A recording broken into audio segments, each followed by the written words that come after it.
I make this for you. It's Big Sam presents Raw. I make this for you. It's Big Sam presents Raw. I make this for you. It's Big Sam presents Raw. I make this for you. It's Big Sam presents Raw. I make this for you. I make this for you. Big Sam presents Raw. I make this for you. It's Big Sam presents Raw. I make this for you. Big Sam presents Raw. I make this for you. Hi, would you like to sponsor this show? You have the ability to sponsor Big Sam Presents Raw and/or Shit Talk. I don't give a goddamn. You could pay me $100 a month or $50 a week or $250 every 2 weeks. Regardless, it don't even matter. If you want to sponsor this show, you can. Let me know. I'm Big Sam, and you got the opportunity to sponsor this show. This show, goddammit, this one. Are you not entertained?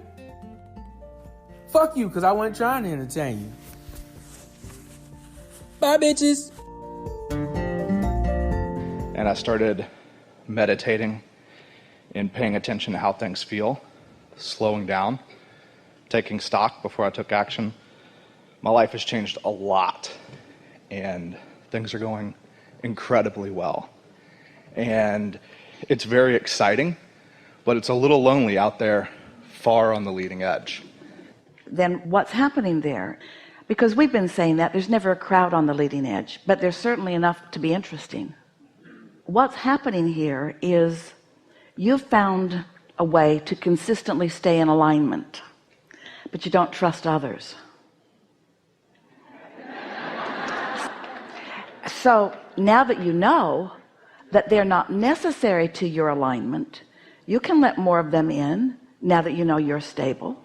It's interesting, sometimes a little bit of interaction with someone who hasn't quite got it all figured out can cause some more bounces, some more rockets of desires, some more clarification, some more opportunities to uplift, some more opportunities to be uplifted, some more opportunities for clarification. Esther just really recently came into an awesome awareness that even when she thinks about other people, her expectation of others does affect what comes to them. And now that she's so aware of what she's pointing at, she only wants to point as it relates to herself or any other in ways that are beneficial to those that she's pointing about. You see what we're getting at? Yes. There's a wonderful woman. In fact, she was the first one. Her name is Audrey. And she was the first one to begin gathering people to come to these seminars in this area. She called Jerry and Esther and said, I have a group of about 50 people that would love to see you. Will you bring Abraham to Rye, New York? And Jerry said, if there's a Courtyard Marriott, we will. And she said, there is. And so Jerry said, we will. And so that was the beginning of this gathering many, many years ago. She is a wonderful counselor. She has many credentials behind her name. And one of the things that she often did, there was a process at the time that we were calling scripting, where you just write a scenario the way you want it to be. I do this, and it's worked incredibly well. So Audrey began doing this scripting where she just wrote a story about herself or about someone she cared about or about one of her clients, where she just told the story the way she wanted it to be. And amazing things began to happen in their experiences. So when you hold someone as your object of attention and you think about them and you script about them, law of attraction will bring evidence of your relationship with them to you, and you won't feel lonely. You'll feel integrated. You'll feel influential. You'll feel tied in. You'll feel a part of their upliftment. Because when you are an uplifter, it's so satisfying to be aware of the upliftment that you are emphasizing. Yes? I want to get back to that. I really loved doing that. It felt euphoric to speak these things into being, speak into what my physical body would be like, the homes I would live in, the travels, Yeah. And so many of them have come true. Yes. And I would just start to think bigger and bigger and more exciting, more interesting. Esther's been playing a game where she takes a sheet of paper, draws a line down the middle, and writes satisfying on one side and unsatisfying on the other. And then if something occurs to her, she just draws an arrow whichever way it points. So let's say that we take the conversation that you began with today, and you talk about how clarity has come to you and your application of this has come to you, satisfied, you're thriving relative to so many things, feeling so good, satisfied, but lonely, unsatisfied. So you draw the arrow that way. Now take that subject of it's a little lonely out here on the leading edge, and then see if you can find some way of making that lonely feeling or that unsatisfied feeling, that dissatisfaction, feel more satisfying. You might say to yourself something like, well, for a while I wanted to stabilize, and so I sort of drew into myself, and that was a good decision for you to make when you were feeling a little unstable. But now you could say, I'm feeling so stable, I don't believe that instability could be mine under any conditions, and so now there's no reason to isolate myself from those who might be thinking differently than I'm thinking, because that's the name of this game. Diversity is the name of this game, and we all have something of benefit. Esther was telling someone the other day that she loves the feeling of winning when she's co-creating with someone, maybe a house builder, maybe the car salesman, it doesn't matter who it is, win. And Esther was acknowledging that while she likes to thrive, she likes them to thrive too. And if in engagement with someone, if they're not winning, then she doesn't win, because their winning is such an important part of her winning. Because when you're an uplifter, you want to always be doing that, and that's sort of what we're talking about, isn't it?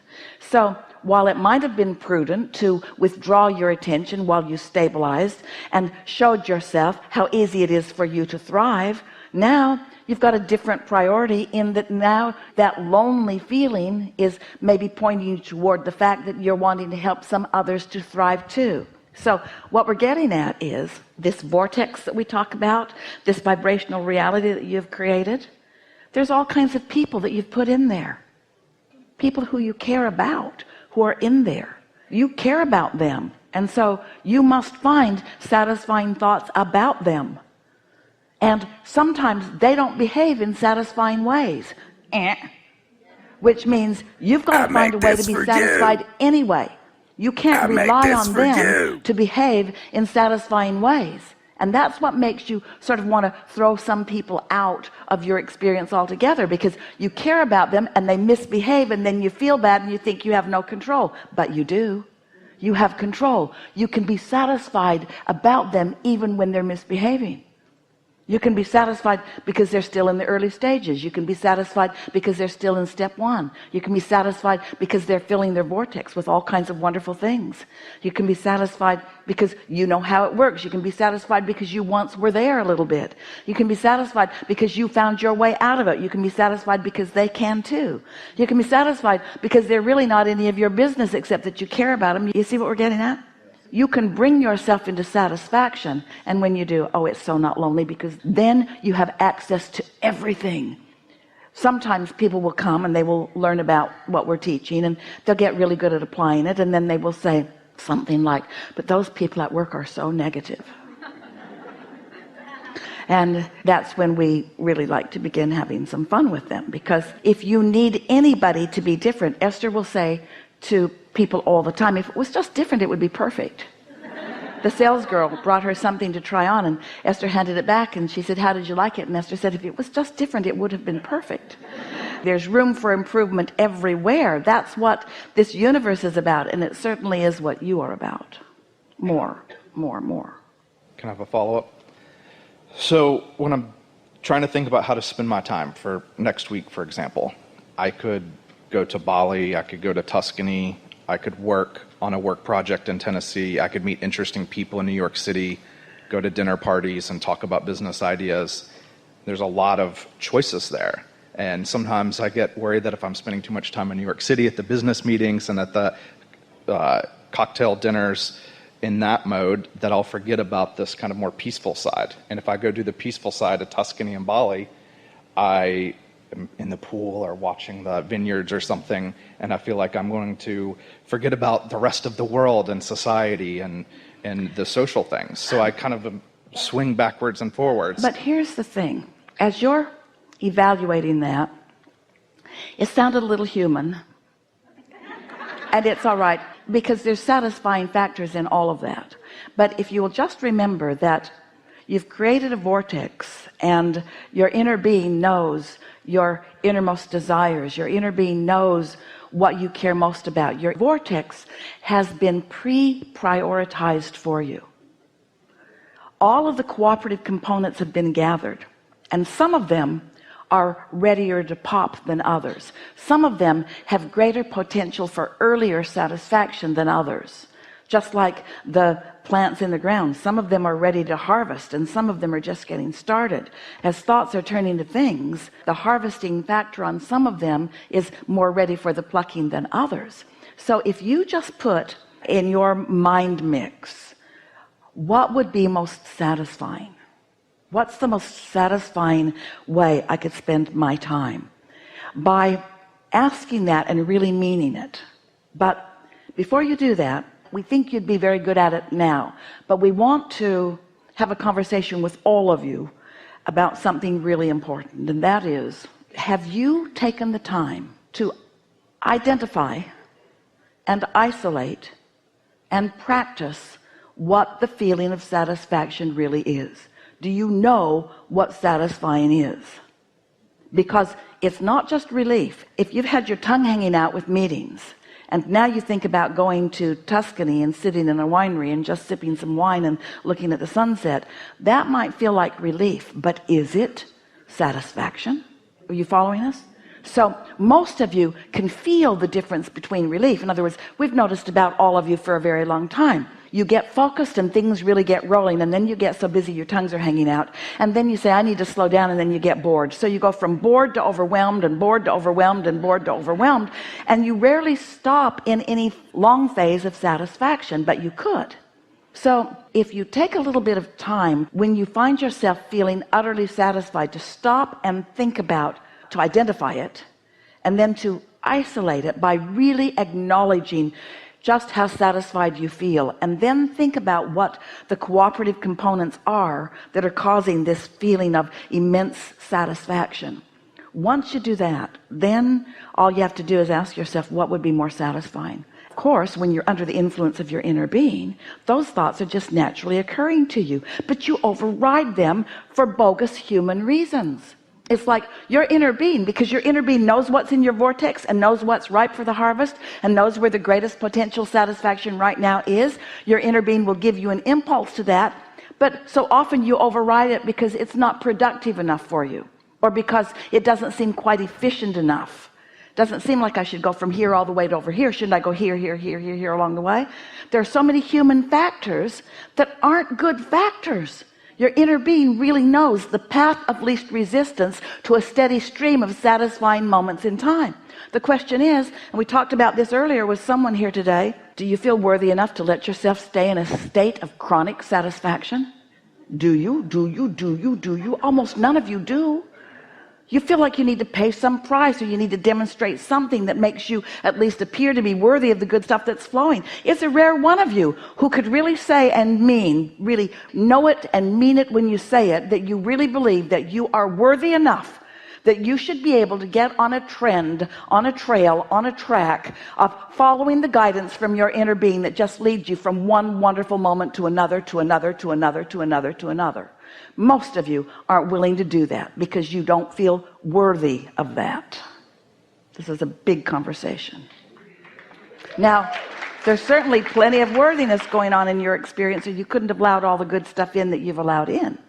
But there's always room for more improvement, isn't there? And you ask the question of us, and the answer is chronic satisfaction. When you really mean that, then the universal timing that is so interesting just displays itself to you constantly. And that's when you begin to feel maybe a little lonely, because the universe is performing just for you. There's not a crowd of people that were with you that day that hawk swooped down right across your car, right at that moment when you had a thought that the hawk was confirming, but you knew it. You knew it. You were the audience of one that the whole universe is focused upon. Do you feel worthy enough to accept that? Most don't. Most need a big crowd to gather so that everybody could kind of be in on it. The universe is there for you, fulfilling everything that's in your vortex. We like this conversation. Did you get it? I think. Wow.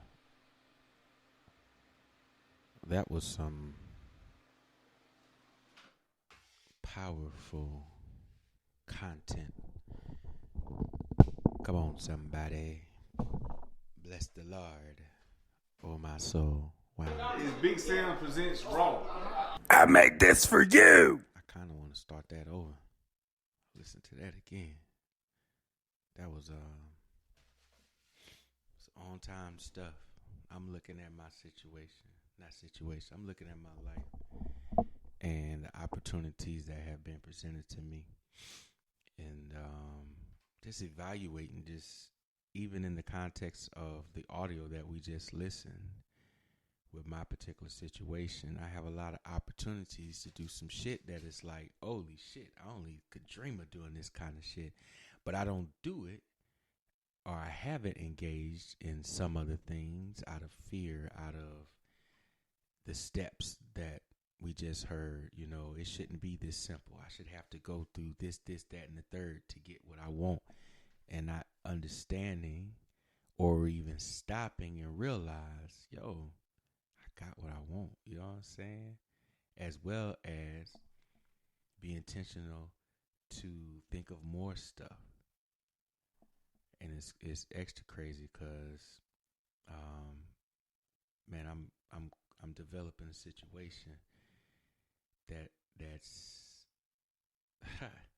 as I find the satisfying place, just as the audio we just listened to, and stay in that shit more consistently. Oh my goodness.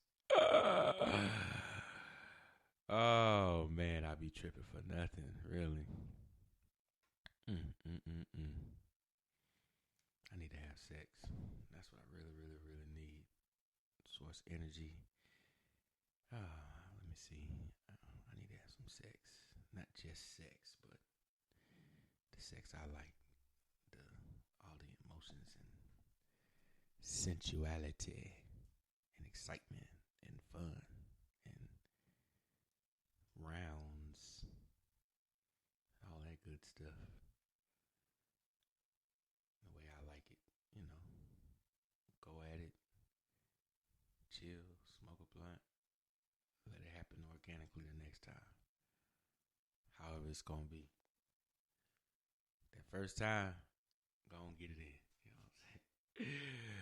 And we're off to the races. Shit,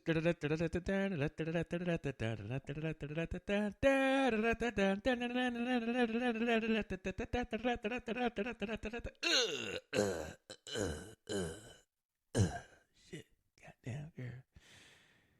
Shit, you a little too wet for me, baby. You know what I'm saying? I'm done. It's okay, baby. Chill out. Smoke. Anyway.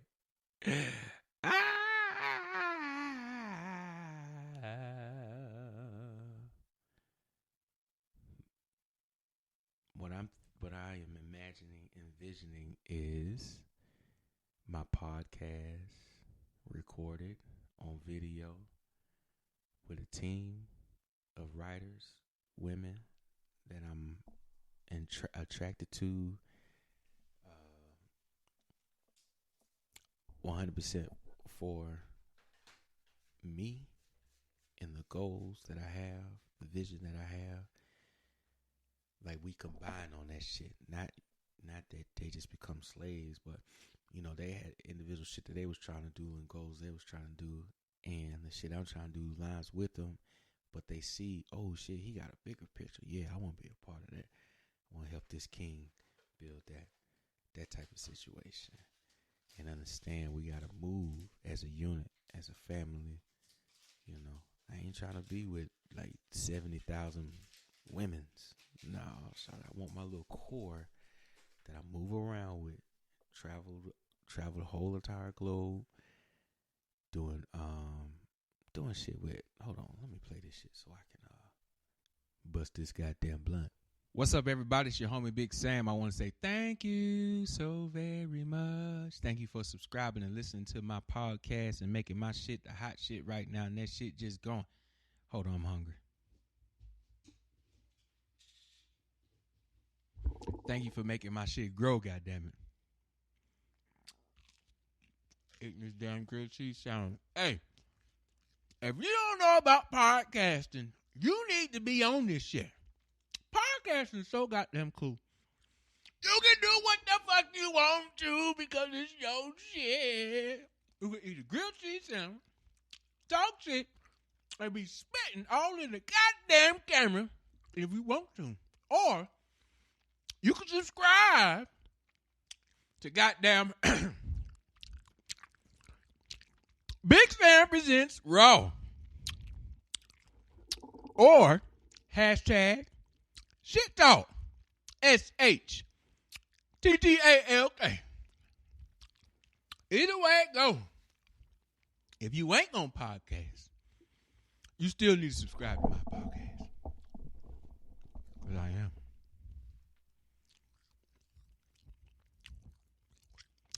Big Sam. Vibe with me. I be doing some crazy ass shit. At least I used to, rather. But yeah, super thick, thin waist, double voweled, double vowel breast. Oh shit! Because I don't know how to explain what I'm trying to ask. I don't know why I said it like that. Because I don't know how to explain. Anyway. Content creators. I want a lawyer on my squad too, for real though. Got to have a lawyer on the squad. And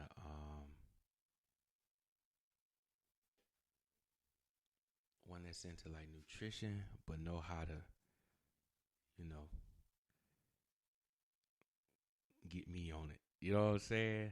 Don't just be on some. Hey, you need to eat this. Well, no, you know what I'm saying. I'm not finna be attracted no shit that I don't want. Come on, somebody. Trust the process, big fella. All right, I'm rolling this blunt, man.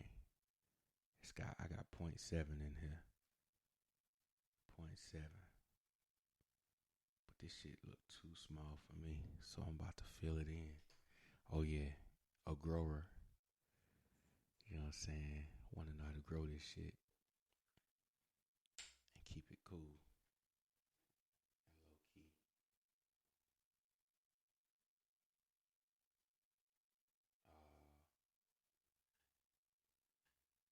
Musician. I want a bassist, one that know how to play bass, keys, organ, guitar, and horns, saxophone, shit like that. Wind instruments. Because I want to be able to travel as a band and be able to advise and companies and shit like that and other bands and stuff like that. Still want to be able to do my philanthropist type esque, not philanthropist, I guess. No, the business side, the business side, the advising and shit. Yeah, that shit. Yeah. Tripping. Okay. Trying to roll this damn blunt as well.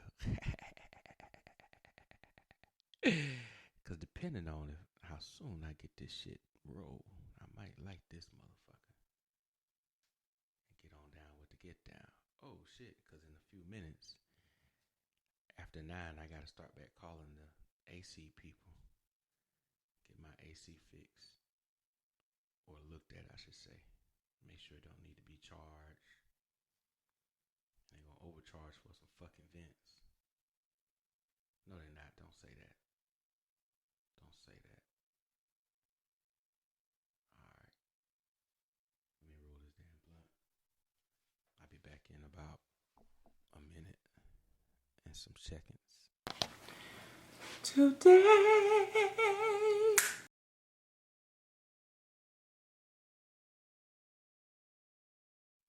Oh shit. I guess today wasn't the day. What the fuck? What happened to my shit? Ain't none of my shit playing.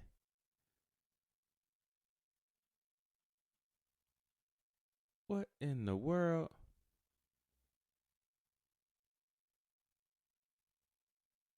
Ain't none of this stuff playing now. Oh man, it's some booty crap. My shit fucked up now.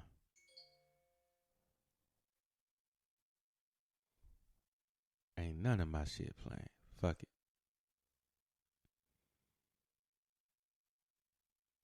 What the fuck, man?